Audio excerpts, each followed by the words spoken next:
அனைவருக்கும் வணக்கம். நான் முடிச்சுனா இந்த அரசியல்களாம் தொடர்ந்து பேசுவோம், உண்மையை உறக்க சொல்வோம். தமிழ்நாட்டுக்கு அடுத்து திமுகவா தாவேகாவா, இதுதான் இப்ப தற்பொழுது சோசியல் மீடியாவில் போய் கொண்டிருக்கிற விஷயம். அது குறித்து பேசுறதுக்கு நம்மோடு இணைந்திருக்கிற சபரி. வணக்கம் சபரி. தமிழ்நாட்டுல தேர்தல் வரப்போகுது, இது குறித்து நம்ம முன்னாடி பேசியிருந்தோம்.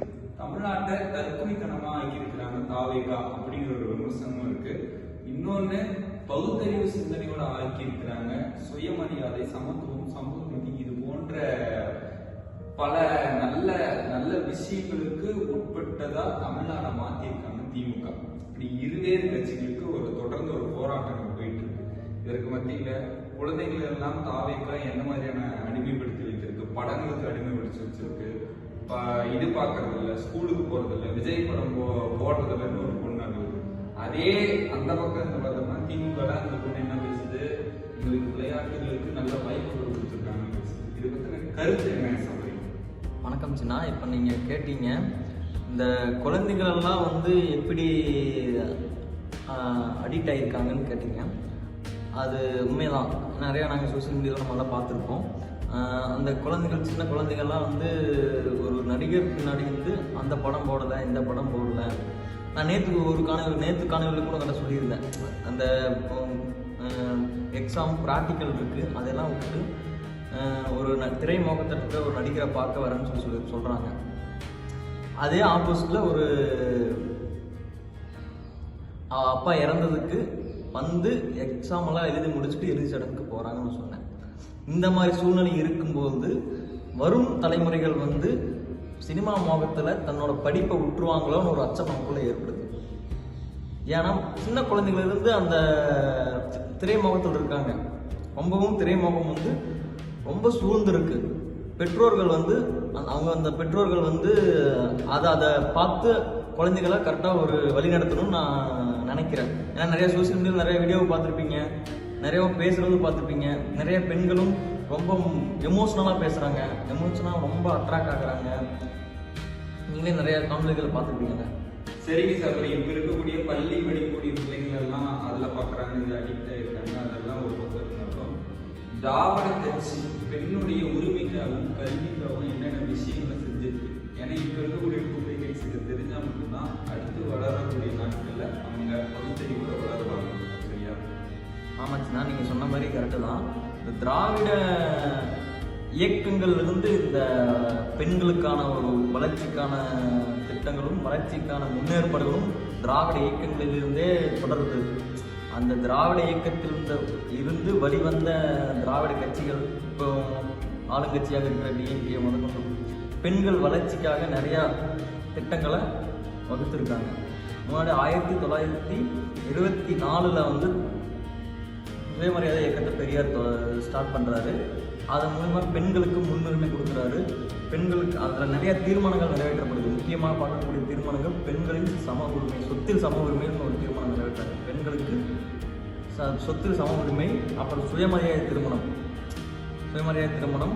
அதுக்கப்புறம் பெண் விடுதலைக்காக நிறையா பேசுகிறாங்க. நிறைய பெண் உரிமைக்காக நிறையா பேசுகிறாங்க. தொடர்ந்து நிறையா மேடைகளிலும் பெண்ணை முன்னிலைப்படுத்துகிறாங்க. அப்போ இருந்தே ஒரு பெண்களுக்கான ஒரு முன்னேற்பாடு, முன்னுரிமையும் அப்போ இருந்தே இந்த திராவிட கழகங்கள், இயக்கங்கள் கொண்டு வந்துட்டு இருக்குது. அப்போ அதுக்கப்புறம் திராவிட கழகத்திலிருந்து நீட்சியாக வந்த திராவிட முன்னேற்ற கழகம் என்ன பண்ணாங்க, 1989 பெண்களுக்கு சொத்தில் சம உரிமை உண்டுன்னு சொல்லி ஒரு இந்தியாவிலே முதல் திராவிட தமிழ்நாட்டில் தான் அந்த திட்டத்தை கொண்டு வராங்க. அதுக்கப்புறம் நீட்சியா பெண்களுக்கு கல்வியில வளர்றதுக்கான ஒரு திட்டங்களாக முன்னாடி கொண்டு வராங்கன்னா, எப்படின்னா இந்த மாதிரி திட்டங்கள் கொண்டு வராங்கன்னா, ஒரு பெண் 10வது படித்து முடித்த பெண் கல்யாணம் பண்ணா அவங்களுக்கு ஒரு திருமண ஊக்கத்தொகையாக 5000 ரூபாய் கொடுக்கப்படும். அப்புறம் மறுபடியும் நீட்சியாக 2006 ஆட்சி அமைச்சு 2008 டிஎம்கே என்ன கொண்டு வராங்கன்னா, அந்த பெண் 12வது முடிச்சா அவங்களுக்கு 15,000 ரூபாயாக உயர்த்தி தரப்படும் சொல்லி இந்த மாதிரி பெண்களின் வளர்ச்சிக்காக ஒவ்வொரு திட்டங்களும், ஒவ்வொரு ஸ்கீமும் ஒரு வளர்ச்சி திட்டங்களாக கொண்டு வராங்க. ஓகே சபரி, பெண்களுக்காக திராவிட இயக்கங்கள் பல வளர்ச்சி திட்டங்கள் அந்த 2 திட்டங்கள் பற்றி சொல்லுங்க. அது பெண்கள் மத்தியில எவ்வளவு தாக்கம் ஏற்படுத்தி இருக்கு? இப்போ என்னன்னா, நீங்க வந்து நிறைய திட்டங்கள் இருக்கு. குறிப்பா என்ன 2 திட்டங்கள், நிறைய திட்டங்கள் இருக்கு. நீங்க குறிப்பா ஒரு 2 திட்டம் கேட்டா நான் முக்கியமான திட்டங்களை சொல்றேன். இந்த மாதிரி புதுமை பெண் திட்டம், தோழி விடுதி திட்டம், இந்த மாதிரி காலை உணவு திட்டம், நிறைய இந்த மாதிரி எஜுகேஷன் சம்மந்தமா நிறைய ஒரு ஸ்கீம்ஸை நிறைய திட்டங்களை கல்வி சம்மந்தமா முன்னேற்பட எடுத்திருக்காங்க. அதெல்லாம் வந்து தெரியாம சும்மா வந்து திரை மோகத்துல வந்து நிறைய பேர் ரொம்ப ஓவர் கான்ஃபிடென்ட்டாகவும் ஓவர் அவங்க மேல ஒரு பற்றாவும் ரொம்ப பேசிட்டு இருக்காங்க. ஓகே சபரி, தமிழ்நாட்டோட வளர்ச்சி திட்டங்களை சொல்லியிருக்கீங்க. புதுசா அரசியலுக்கு வர விஜய் கூட பெண்ணோடைய விஷயங்கள்லாம் முன்னெடுத்து பல திட்டங்கள்லாம் சொல்லியிருந்தாரு. அப்ப அதெல்லாம் வளர்ச்சி திட்டமா உங்களுக்கு தெரியலையா? வளர்ச்சி திட்டமா? இவங்க செஞ்ச திட்டங்களை அவங்க காப்பி பண்ணி போட்டிருக்காங்க. அந்த மாதிரி தான் அவங்களோட திட்டங்கள் இருக்கு. இங்க உரிமை தொகை, இங்க பாருங்க, முக்கியமா நீங்க கேட்டது ஒரு நல்ல கேள்வி. நான் கண்டிப்பா இதுக்கு விளக்கம் நான் கொடுத்தே ஆகணும். முக்கியமா என்னன்னா, அவங்க வந்து உரிமை தொகைன்னு கொடுத்தாங்க, இவங்க உதவி தொகைன்னு கொடுக்குறாங்க. அவங்க பேர்ல கூட இவங்களை வஞ்சிக்கல. இந்த ஸ்கீமுக்கான பேர்ல கூட வஞ்சிக்க கூடாதுன்னு சொல்லி உரிமை தொகைன்னு சொன்னாங்க.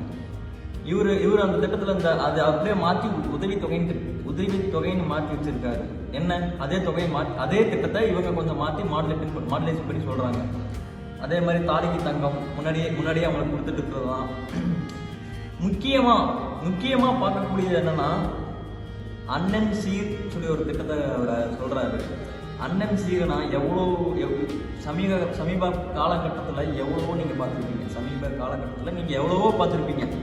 வரதட்சணை கொடுமையால எவ்வளோ குடும்பங்கள் நாசமா போகுது, எவ்வளோ குடும்பங்கள் அழிஞ்சு போகுது. பொண்டாட்டியை வந்து ரொம்ப கொடுமைப்படுத்துறாங்க வரதட்சணை கேட்டு. அப்படி இருக்கும்போது அவரை வந்து அதை வந்து சீர் அண்ணன் சீர் சொல்லி அவர் வாயால சொல்றாரு.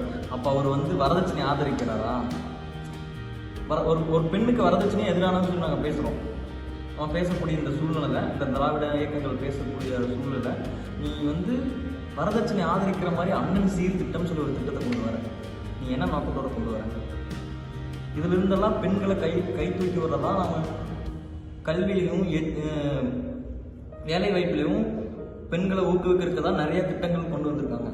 அதை விட்டுட்டு நீ பெண்களுக்கான தாலி தங்க திட்டமும் தாய்மாமன் சீர் திட்டமும் கொண்டு வந்தா அது பெண்களை வளர்ச்சி கொண்டு போகுமா, இல்ல பெண்களை வந்து அதே இடத்துல கொண்டு வந்து நிற்க வைக்குமா, முன்னாடி இருந்த பின்தங்க வைக்குமா அப்படின்னு நமக்குள்ள ஒரு கேள்வி வருதுங்க. கண்டிப்பா இது மாதிரியான பல கேள்விகள் வருது. ஆனா இது குறித்து நம்ம இன்னும் பல விஷயங்கள் பேச இருக்கு. இன்னைக்கு வந்து எங்களோட இணைந்ததுக்கு மனமார்ந்த நன்றி சௌரி. இது போன்ற வீடியோக்கள் உங்களை வந்ததை தொடர்ந்து